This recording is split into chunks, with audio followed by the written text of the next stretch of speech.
अस्सलाम वालेकुम फ्रेंड्स, स्वागत है आपका इस यूट्यूब चैनल जेके स्टडी मटेरियल में।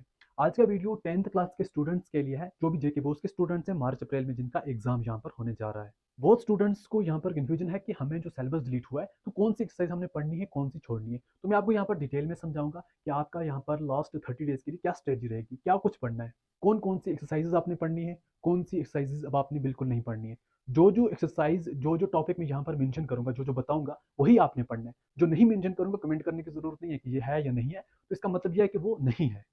जो एक्सरसाइज मैं स्किप करने जा रहा हूँ, समझो वो एक्सरसाइज आपको यहाँ पर एग्जाम में नहीं आएगी। आपने उतना ही पढ़ना है जो मैं आपको यहाँ पर दिखाने जा रहा हूँ। और अगर आप 100 में से 100 मार्क्स लाना चाहते हो तो ये आप पूरा देख लो कि आपने पढ़ना क्या कुछ है। अगर आप में से कोई स्टूडेंट ऐसे हैं जिनका मैथ बिल्कुल वीक है, जिनको समझ ही नहीं आ रही है कि हम पढ़ें तो पढ़ें क्या, तो वो भी कमेंट करके बताएं, ताकि मैं आपको लिमिटेड जो चैप्टर्स हैं वो दिखा सकूं। अब वही पढ़ो और आप इजीली पास हो जाओगे। अगर आपको वन शॉर्ट वीडियो चाहिए फुल एक्सप्लेनेशन का, कि जो इंपॉर्टेंट क्वेश्चंस हैं मैं आपको एक्सप्लेन करके दिखाऊं और उन क्वेश्चंस को आप अपने दिमाग में डालो, तो कमेंट करके जरूर बताना, ताकि हम नेक्स्ट वीडियो वो भी ला सकें।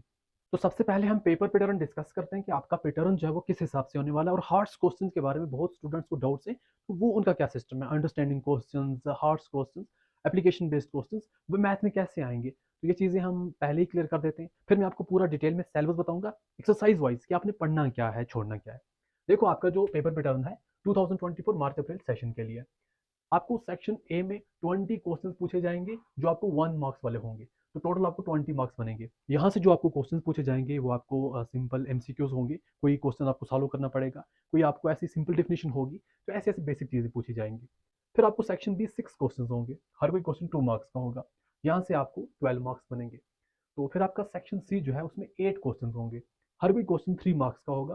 टोटल आपको 24 मार्क्स बनेंगे। सेक्शन डी जो आपका है 6 क्वेश्चन होंगे, हर कोई क्वेश्चन आपको 4 मार्क्स का होगा। तो टोटल आपको 24 मार्क्स बनेंगे। तो ऐसे आपका हुआ 80 मार्क्स, और आपके पास मार्क्स जो हुए वो हुए 26 मार्क्स। देखो, अभी मैं आपको जो सिलेबस पूरा एक्सप्लेन करने जा रहा हूँ एक्सरसाइज वाइज, क्योंकि आपको कुछ चीज़ें डिलीट हुई है, तो वो मैं आपको यहाँ पर सामने रखने जा रहा हूँ। तो आपने एक चीज़ यहाँ पर ध्यान रखनी है, जो हार्ड क्वेश्चंस, अंडरस्टैंडिंग क्वेश्चंस, इन पर आपको है ना डाउट्स, आप सिर्फ जो एक्सरसाइज में बताऊंगा उनको प्रिपेयर करो, जो थ्योरम्स में बताऊंगा उनको प्रिपेयर करो। बाकी आप अपने माइंड से सब कुछ निकाल दो। आपने यही पढ़ना है जो मैं आपको आगे पूरा एक्सप्लेन करने जा रहा हूँ। तो मैं आपको यहाँ पर पूरा सिलेबस एक्सप्लेन करूंगा एक्सरसाइज वाइज कि आपने क्या कुछ पढ़ना है, क्योंकि आप सब जानते हैं बहुत सी चीज़ें डिलीट हुई हैं। अब यहाँ पर एक्सरसाइज वाइज कैसे पता चलेगा क्या कुछ डिलीट हुआ है, क्या कुछ डिलीट नहीं हुआ है। तो क्या कुछ पढ़ना है ताकि आपके पूरे मार्क्स गेन हो सके। जैसा कि यहाँ पर आप देख सकते हैं, पहला यूनिट रियल नंबर जो आपको है 6 मार्क्स का। अब इसमें आपको एक्सरसाइज नंबर 1.2 पढ़नी है, जिसमें आपको प्राइम फैक्टराइजेशन सीखना है, एलसीएम और आईसीएफ सीखना है। यही चीज़ें आपको एग्जाम में आएंगी। और आपका जो एक्सरसाइज नंबर 1.3 है, इसमें आपको इरेशनलिटी प्रूव करनी है, रूट 2 की, रूट 3 की और रूट 5 की।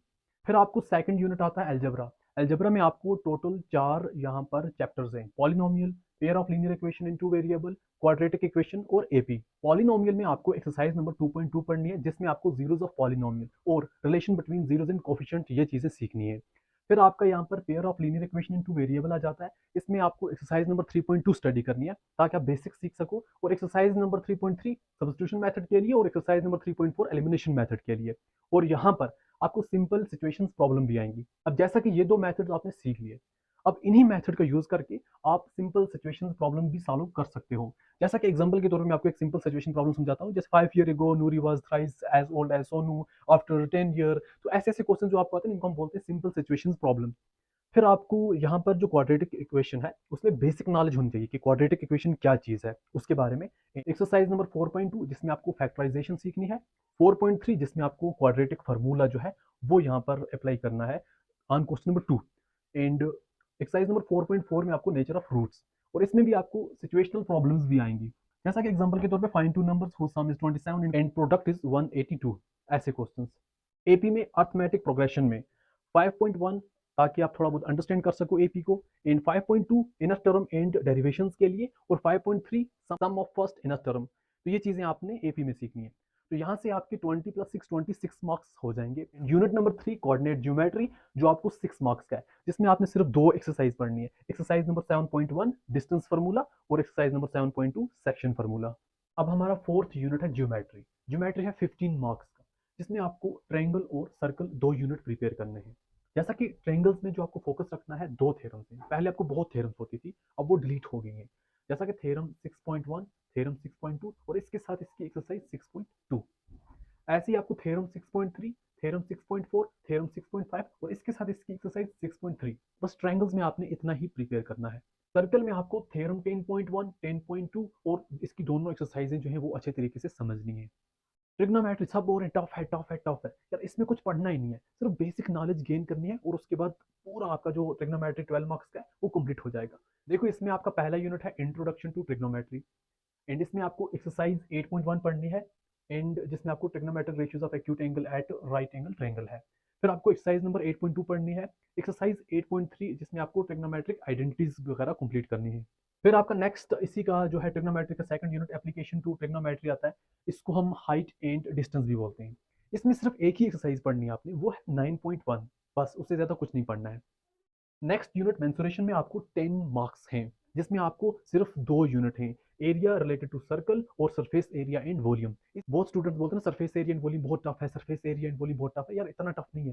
देखो एरिया रिलेटेड सर्कल में exercise 12.2, 12.3, surface area and volume, ये किस चीज का पढ़ना है? देखो surface area and volume cube का, surface area and volume cuboid का, सफेयर का, हेमिस्फीयर का, राइट सर्कुलर सिलेंडर का और राइट सर्कुलर कोन का, बस इनका पढ़ना है। इनके फॉर्मूलेज आपको सरफेस एरिया और सरफेस वॉल्यूम जो है वो कंप्लीट हो जाएगा। एक्सरसाइज 13.1 और 13.2 पढ़नी है, इसके अलावा आपको कुछ है ही नहीं सिलेबस में। Unit number 7 statistic and probability, जो आपको 11 मार्क्स का है। इसमें आपको 2 यूनिट है, स्टैटिस्टिक और प्रोबेबिलिटी। स्टैटिस्टिक में आपने क्या पढ़ना है? 14.1 पढ़नी है मीन ऑफ ग्रुप डेटा, 14.2 पढ़नी है mode of group data, and 14.3 पढ़नी है median of group data. And जो नेक्स्ट इसका चैप्टर है प्रोबेबिलिटी, उसमें आपने बेसिक नॉलेज जो है ना वो गेन करनी है कि प्रोबेबिलिटी निकालते कैसे हैं किसी भी इवेंट का, तो वो थोड़ा बहुत आपने करना है और 15.1 की एक्सरसाइज समझ लेनी है। बस आपका पूरा सिलेबस जो है वो कंप्लीट हो जाएगा। आपको मैथ में सिर्फ यही चीजें पढ़नी है जो मैंने आपको यहाँ पर बोली। अब यहाँ पर आपके पास मैथमेटिक है, आपके पास नोट्स है, आप इनको एक बार नोट डाउन करो कि हमने सिर्फ यही पढ़ना है, और इसके लिए एक मंथ जो है वो इनफ है। आपको क्या करना है? बस यही जो एक्सरसाइज मैंने आपको बताई, यही जो चैप्टर मैंने बताए, इनको प्रिपेयर करना है। और अगर आप चाहते हो इस पर पूरा वन शॉट वीडियो लाऊं ताकि मैं आपको पूरा एक्सप्लेन कर सकूं, पूरा सिखा सकूं इसके सभी इंपॉर्टेंट क्वेश्चंस वगैरह, तो कमेंट करके जरूर बताना, वो भी मैं आपके लिए लाऊंगा।